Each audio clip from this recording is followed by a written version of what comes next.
Today we will be talking about hybridity in contemporary films featuring Asian and Asian American superheroes. More specifically, we will explore how contemporary superhero productions featuring Asian and Asian American heroes use hybridity to appeal to wider audiences while addressing pre-existing stereotypes from source comics. We chose to research this topic because over half of the highest grossing films of all time are superhero movies, with Asian Americans being the second highest group in attendance at American theaters and China being the world's biggest film market. We will focus on three popular superhero productions from the last decade, which were based off of Marvel comics created by non-Asian authors dating back as early as the 1960s, and which contained problematic representations of Asians and Asian Americans that were changed for the film adaptations by utilizing hybridity. A more specific definition of hybridity from theorist Homi Bhabha defines hybridity as a radical reimagining of racial politics where cultures converge, combine, and are continuously changing beyond reductive binaristic categories. Disney Animation's 2014 film Big Hero 6 merits discussion because it is a rare contemporary superhero film with an Asian American lead that won an Oscar for Best Animated Feature and generated over 657 million at the global box office. This film is based off of the 1998 and 2008 comic book series of the same name. Right off the bat, the comic and the film have different settings. The original comic takes place in Tokyo, Japan being explicitly labeled as the only nation in the world that has ever suffered a direct nuclear attack. The American authors of the comics had little knowledge on Japanese culture and only viewed Japan through the lens of the effects of World War II, which resulted in the creation of a problematic villain, Everwraith, who was described as the astral embodiment of all the people who died in the bombings of Nagasaki and Hiroshima. Similar to how superhero stories such as Black Panther take place in fictional foreign cities, the film for Big Hero 6 is set in the fictional city of San Francisco, which is the near-futuristic physical hybrid of San Francisco and Tokyo. The American film writers, who it must be noted are of non-Asian descent, chose to give the original Tokyo setting from the comic an American mixing by bringing in San Francisco's urban landscape and architecture to make the film setting more familiar to American audiences while still creating a unique Japanese-American setting and culture. Now, without the explicitly described war scars of the original Japanese setting, the characters are no longer defined by the trauma of their environment, which will allow for more personal and complex character development of both heroes and villains. The hybridity of these two cities is interesting because this American film actually leans on Japanese aesthetics to create a unique environment as compared to the depoliticized internationalization that Japanese anime relies on to not distract non-Japanese audiences. Although never actually mentioned in the film's Japanese-American art director, Scott Watanabe, stated that in designing the city's hybrid look, the idea for the city's backstory was that Japanese immigrants helped rebuild San Francisco using Japanese technologies after the devastating 1906 earthquake. This backstory shows that much more care was taken in constructing this inclusive hybrid city compared to the original comic's ignorance and exoticization of Japanese culture. Furthermore, this backstory can even be seen as an attempted rehistorization of Japanese American history that is a far cry from the anti-Japanese sentiment caused by that same year's Naturalization Act, which prohibited Japanese and other non-white immigrants from becoming naturalized citizens.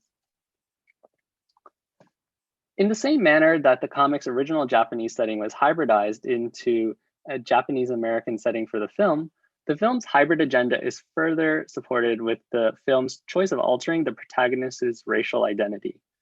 Japanese hero Takachiho from the comics is turned into Disney's first ever explicitly mixed race protagonist, Hiro Hamada, with the change in last name being due to the comic authors making up a Japanese last name that does not exist. Although Hiro's identity as a Japanese American does not need to be qualified by partial Caucasian ethnicity, filmmakers chose to be more authentic to Hiro's voice actor Ryan Potter's Hapa identity, which the Smithsonian Asian Pacific American Center praised since past Disney movies like Lilo and Stitch failed to cast Asian Pacific American actors for the main roles. Multiracial and interracial studies professor Leilani Nishime claims that mixed-race Asian representations in media are fundamental to defining the Asian American category because of ongoing demographic changes and how mixed-race studies offer powerful tools to understand how and why we continue to see race. Although the film tried to divert from the model minority myth of Asian Americans as law-abiding citizens by opening the film with Hiro acting as a mischievous teen who gets into trouble, the film's plot still relies on Hiro fitting the model minority myth of being exceptionally smart. As a 14-year-old child prodigy, Hiro is smart enough to attend a technical university, and his smartness is what enables him to build advanced technology for the hero's man-made superpowers. Lastly, as previously mentioned, the characters' motives in becoming superheroes are no longer defined by Japanese World War II trauma. Instead, the heroes and villains are given backstories of familial grief, which is common in Disney movies such as Frozen and The Lion King, and is mixed with Japanese conventions of senseless loss, betrayal, and complex villains as typically found in anime. This hybridity of Disney and anime themes is unique, yet still relatable to a variety of audiences. Next, with the Marvel films Doctor Strange and the upcoming Shang-Chi and the Legend of the Ten Rings, which will be released later this year, we will display the different approaches to recreating a character's identity to avoid blatant and harmful stereotypes. The stereotypes from both the comic sources contain Asian tropes. For the first, in Doctor Strange, there's Yellow Peril, and that is the Fu Manchu character of the Ancient One, who has a manservant, a Kung Fu manservant named Wong. And that Kung Fu title is important because that is another stereotype found in Shang-Chi, who is a master of Kung Fu, as we can see by the title. The original comic pays homage to Bruce Lee and the 1970s craze of Hong Kong martial arts films. However, this common trope of an Asian man knowing martial arts is a form of othering. It exoticizes the Asian culture. How did the directors and writing team combat these stereotypes? Knowing that the original comics portray Asians in a stereotypical way, and that China has the biggest audience in the film industry, director Scott Derrickson and his writers tried to reimagine the Ancient One, who was originally a male Tibetan monk, to a middle-aged white woman, portrayed by Tilda Swinton. This was done to avoid the Yellow Peril and the Dragon Lady stereotype, and to stay clear of tensions between China and Tibet. However, it fails to achieve hybridity, because it stays in the boundary of binaristic categories. In Doctor Strange, Wong is not a Kung Fu manservant. He is now reimagined as a master of the mystical arts, Temple's librarian, and Strange's mentor, an improved version from the comics. And finally, we will now take a look at the future of Asian American representation with a snippet of Shang-Chi, The Legend of the Ten Rings trailer. I gave you 10 years to live your life. Now you see me rise. And where did that get you?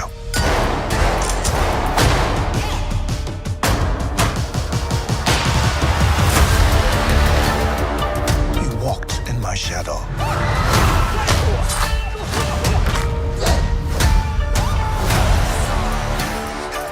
I trained you. Simu Liu, in an interview with Entertainment Weekly, stated that the Marvel Entertainment team, who was in charge of this story, did not want to take the stereotypical route for this character. To the global audience, Shang-Chi's story is unknown. So Asian American director Destin Daniel Creighton, his team and the writing team for Marvel redefines the Asian American character by examining his struggles with identity and purpose. His personality is no longer defined by Kung Fu. He is now defined by his upbringing, his experiences, and his aspirations.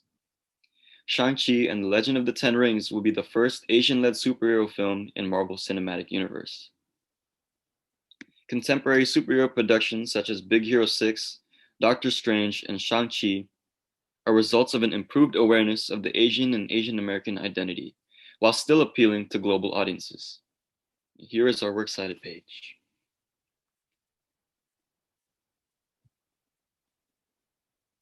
Thank you.